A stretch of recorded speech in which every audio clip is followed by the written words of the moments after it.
नाज़रीन, अफ़सोसनाक ख़बर अवां सां शेयर कंदासीं त सिंध जो नामियारो अदीब रसूल बख्श दर्स कराची जे इस्पताल में लाॾाणो करे वियो आहे। अहम ख़बर अवां ताईं पहुचायूं पिया। सिंध जो नामियारो अदीब रसूल बख्श दर्स कराची जी इस्पताल में लाॾाणो करे वियो आहे। अहम ख़बर अवां ताईं पहुचायूं पिया। सिंध जो नामियारो अदीब रसूल बख्श दर्स कराची जी इस्पताल में लाॾाणो करे वियो आहे। रसूल बख्श दर्स कराची जी निजी इस्पताल में दाख़िल हो, जिथे अॼु दम धणी हवाले कयईं। इन जा वधीक तफ़सील मालूम कंदासीं। असां सां लाइन ते मौजूद आहे ठट्टो खां KTN न्यूज़ जो रिपोर्टर महबूब बिरोही। जी महबूब, छा तफ़सील आहिनि?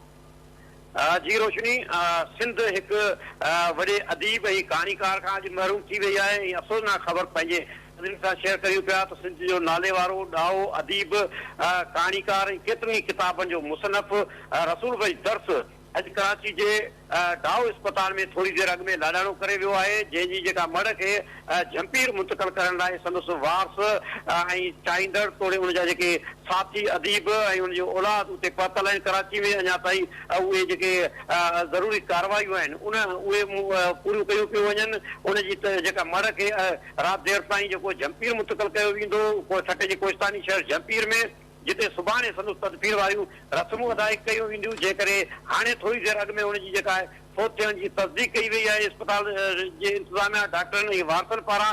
तंहिं करे उनजी जनाज़े जी जेको तदबीर ऐं जनाज़े निमाज़ जो वक़्तु अञा ताईं मुक़ररु न थी सघियो आहे।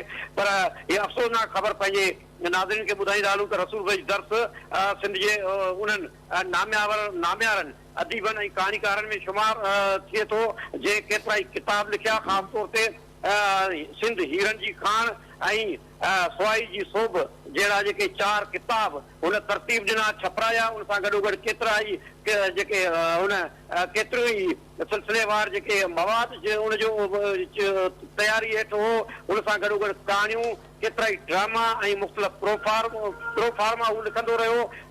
रसूल बख्श दर्स गुर्दनि जी तकलीफ़ में मुब्तला हो। गुज़िरियल 1 साल खां वठी उनजो ज़ेर इलाज हो, पर गुज़िरियल कुझु ॾींहं अॻु में रसूल बख्श दर्स जी तबियत वधीक ख़राब थियण जे करे खेसि हैदराबाद जे इस्पताल मुंतक़िल कयो वियो हो। पर उनजी तबियत में सुधारो न अचण जे करे 3 ॾींहं अॻु में रसूल बख्श दर्स खे ॻणती जोगी हालत में कराची जे ॾाहो इस्पताल मुंतक़िल कयो वियो, जिते अॼु सुबुह संदसि तबियत में वधीक ख़राबी अचण जे खां पोइ उन खेसि इंतिहाई निगराश्त वारे वार्ड में मुंतक़िल कयो वियो हो। पर हू जेको आहे ज़िंदगी जी जंग हारे वेठो आहे। थोरी देरि अॻु में संदसि जेके वारसन आहिनि, ख़ासि तौर ते संदसि पुटु इस्माइल दर्स, रावल दर्स ऐं ठीकु आहे, वॾी महिरबानी। नाज़रीन, महबूब बिरोही असांखे तफ़सील ॾिना आहिनि।